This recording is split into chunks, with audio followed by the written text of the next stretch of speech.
What's going on, guys? Mr. AG here, bringing you another Pokemon PAX South Champion Battle. This time it's up against Axol. Now, Axol, she comes in with this awesome team with Tyranitar, Rotom Wash, Tornadus, Theron Form. She's got the Skarmory, she's got the Sableye, and the Espeon. Now, I'm coming in with Landorus. I've got my Chestnut, Quagsire, Porygon 2, Togekiss, and Greninja, my basic team. Now, she's in there. I know she was in there jamming the music. I was surrounded by guys, and I'm sitting there like, oh gosh, what are they going to do? They're all going to like look over my shoulder and check out my moves. But looking at her team, I was worried about the Sableye and the Tyranitar. Wasn't sure which one was going to be Mega.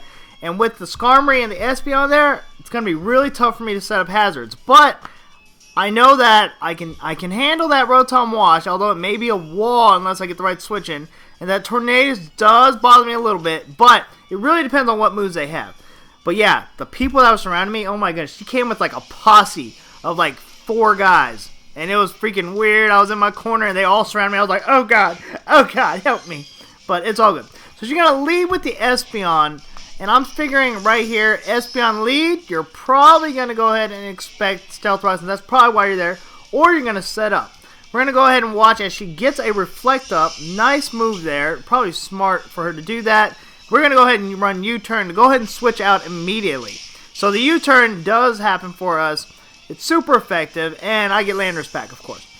But that Reflect, oh my word, and she's bulky. We're going to send out Togekiss next. So here comes Togekiss, and Espeon's going to use Light Screen. So immediately we have defenses to worry about, immediately. We're going to go ahead and get an Air Slash off on the Espeon, and as you can see here, it does nothing. Literally nothing. Now she's going to withdraw the Espeon.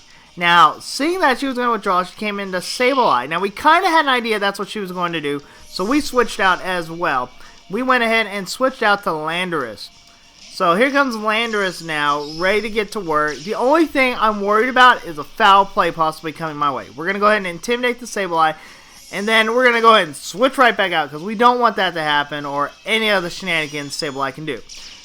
We're going to go ahead and come in with Porygon 2, who's going to copy Prankster, which we figured would be a better move for us. We're going to avoid the Will-O-Wisp, and Axel's going to withdraw the Sableye. So immediately, a lot of back and forth happening here. She's going to switch to Rotom Wash. We're going to run a T-Wave, and it's not going to affect the Rotom Wash. So immediately, we've got a strategizing switch battle happening here. We're going to go ahead and go into Guam next, our Chestnut. Chestnut comes in, and Rotom's going to use Toxic. Oh my goodness, I kind of had an idea she was going to use that for my Porygon. And that's why we switched there, just to scout out. Fortunately for us, we switched into Guam. So, Axel's going to withdraw Rotom Wash. More switches happening. And here comes Skarmory. Oh my word, Skarmory comes in. We're going to go ahead and get a layer of Spikes. That way we can get some residual damage, unless she runs like, Defog or something. So there's the Toxic. It is going to start adding up. At this point, I've got to think, do I really need Guam? Yes and no. So we're going to switch out the Porygon 2 at this time. Here comes Porygon 2, who's going to trace the Sturdy, which is nice to have. You know, Sturdy, it could help. Skarmory's going to use Spikes too. So now we've got a trade-off of Spikes. So Spikes is scattered. Reflect wears off. So we do wear off all we do wear off the Reflect. Gosh darn it. Here comes Rotom Wash. We're going to go ahead and rain a Thunderbolt down on Rotom Wash. Yeah, it's going to be resistant, but at least it's damage. Light Screen's going to wear off. Now we're going to switch out Porygon 2 because we don't want the Toxic. So the switches are happening. We're going to send Guam back out because we figure that's what she's going to run. We do take Spikes damage, and there goes Trick. Rotom Wash using Trick to possibly lock us into something or to take off our Eviolite. Now we're going to gain choice. We're going to gain the Specs, and Rotom Wash is going to gain the Muscle Band. Obviously, that's not going to help Rotom out. That's not going to help the Chestnut out either. There's a Volt Switch. It's not very effective. Rotom's going to go back. Now, what is Rotom going to switch into? That's the question. Here comes Skarmory again. Skarmory coming in. We're going to go ahead and use Roar to get that thing out of here. So, Chestnut with the Roar, and here comes Rotom Wash right back out. Now, we're going to take some Toxic damage. Now, she knows she just passed me Choice Specs, so I'm locked into Roar. So, I'm going to switch out. No point in me sticking around.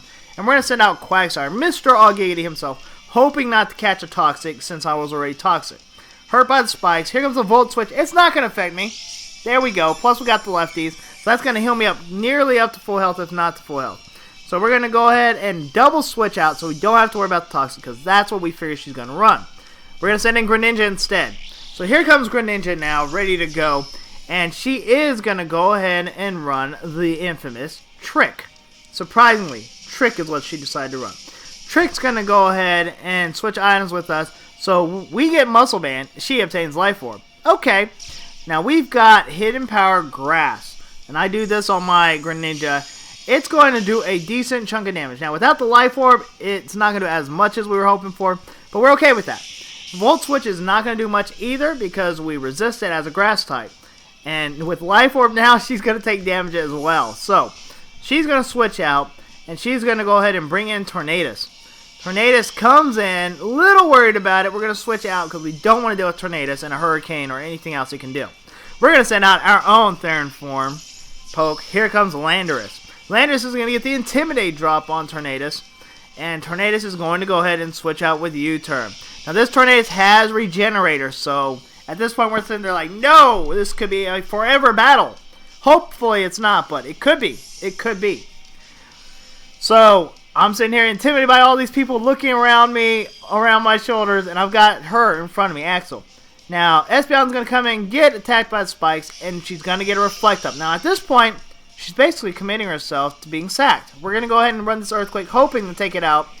Earthquake on the Espeon is enough to take out Espeon, so don't have to worry about the screen setups anymore. Here comes Rose. So immediately getting the 6-5 up. Here comes Rose. Going to take Spikes damage. I'm not thinking this is the Mega. But lo and behold, here comes the Sandstream. And sure enough, you can see right here with the Tyranitar, it's the Mega. So Mega Tyranitar is here to stay. At first, I'm deciding why did she do this because I could Earthquake away. So we decide, let's go ahead and run Earthquake just to find out. And she is bulky. Bulky, bulky, bulky. And she gets a Dragon Dance off. So she's going to be faster now. The question is, am I going to survive an attack from this guy or what? We're going to go ahead and eat up a Crunch and hope we can survive it. Because if we can Earthquake right back. There it is. Holy crap, a physical Tyranitar.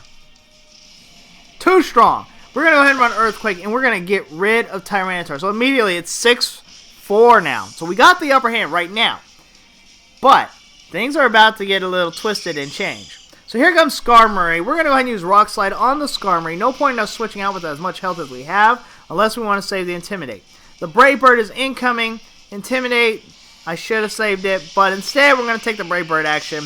Brave Bird's going to finish off Landorus, and we lose a poke. 5-4 is the current standings right now. Skarmory is going to get damaged by recoil, but as you can see here, Skarmory's got leftovers, which means it's not going to care what happens. So we're going to send out Porygon 2 now.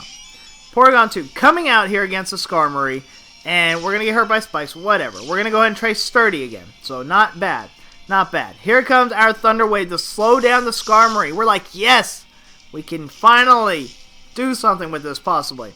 Skarmory's paralyzed, and Skarmory's going to use Roar. You're kidding me. So the Roar happens. We're going to send out Greninja, who's going to get some spikes damage here. Now, with Greninja here, the only thing we can go for is the burn and doing some chip damage. But we're going to have to take Sandstorm and all this other crap as well if we're going to do something with Axol Skarmory. Skarmory is a wall. We're going to switch Greninja out, and we're going to go ahead and bring back in Porygon 2. So Porygon 2 comes right back in. It's going to take some spikes damage, and we're going to trace the Sturdy again. Now, Skarmory this time is paralyzed, so fortunately for us, we don't have to worry about anything, including a possible Roar. She's going to get lefties. Sandstorm's going to finally wear off. Thank goodness, we needed that. And at this point, she's going to withdraw Skarmory. So Skarmory's out of there. Thank goodness, we needed that. And here comes Sableye. So Sableye coming in, ready to get to work. Sableye is going to be hurt by spikes, and we're going to rain a Thunderbolt right down on Sableye just to see how much damage we do. And we do about 15-20% damage. Not great damage, but it's something. Now that we know that this Sableye is not Mega, we can go ahead and throw that lefties, or we can throw that T-Bolt down. Now, Sableye uses Knockoff. Did not expect the Sableye to have Knockoff. That really, really hurts my Porygon 2, because now I don't have that extra defense. Here comes Rotom Wash. We're going to run Recover now. Now that we're vulnerable, because we don't have our Eviolite now. And obviously with Porygon 2, you want to save that Eviolite. We avoid the Toxic from Rotom Wash, and we're going to rain a Thunderbolt down on Rotom. As you can see here, it's not quite enough to take it out. Rotom's going to get the Toxic off on us, so we're Toxic. But you know what? If we can take the Rotom out, we're okay with this exchange. So here we go with that Thunderbolt, and Rotom is gone. So thank goodness for that. It's now 5-3. We've got the lead, but now she's got her really, really tough pokes to get over. So here we go. Her with Poison. Here comes Tornadus. Tornadus is here. Is going to run that Air Slash, hoping for flinch hacks, like I do with my Togekiss. Look at all that damage because I do not have my stuff on. And plus, we've got that darn, we lost Eviolite. And plus the fact that it's faster than us. We're going to go ahead and T-Wave it. We're poisoned. Things are not looking good for my Porygon too. We're going to go ahead and recover. We're going to hope for paralysis from Tornadus. Because if Tornadus gets paralyzed, then we have the opportunity to not only have full health, but to attack. Here comes that Air Slash. Since it's behind us now, we have this opportunity. The only problem is we don't have that much of an opportunity because we're Toxic as well. And Toxic will add up over time. So we kind of got to hope for the better draw. He's going to withdraw Tornadus at this time and send out Skarmory. So here comes Skarmory. And we're going to go ahead and run an Ice Beam here on Skarmory. We were hoping that Tornadus was going to stay in because we would have just went for the attack and sacrificed Porygon too. But it didn't happen. Skarmory's going to eat that up like a boss. Now we got to take Toxic damage. Hoping to survive. We don't survive. We don't survive, and that absolutely breaks my heart. We're going to send out Togekiss now. Now, my Togekiss has Flamethrower on it. Here comes our Flamethrower. It's going to nearly knock out Skarmory. It's like, ah! And then it's going to run Roost, and it's like, come on. We had it right there. We had him right there, but we didn't do it. And then she's got lefties also, so that's a problem for us. Big problem for us. We're going to go ahead and watch as Axol withdraw Skarmory after all that. Wrong timing. Here comes Sableye. Sableye is going to come out. We're going to go ahead and throw a Flamethrower at Sableye, obviously, because we were hoping that she would have stayed in. And Flamethrower is going to do a decent chunk of damage to Sableye. Sableye with that priority recover is going to go ahead and get this recover off. We're hoping to take out the Sableye, hoping it gets paralyzed. We're going to go ahead and switch up to Air Slash, hoping for the flinches. The pair of flinches. Make it happen. Sableye is paralyzed. So we're sitting there, alright, cool. Get another Air Slash, do some more damage. There's the Air Slash. Not enough! And then it gets the recover off. Come on, Sableye, die already. So here comes that Air Slash, hoping for another pair of flinch. There it is. And we have a crit. Boom, baby. That crit's enough to finish off Sableye. And at this point, I believe it is 4-2. So here comes Tornadus coming in. We're going to go ahead and Air Slash away on the Tornadus. And look at all that damage. We get the flinch.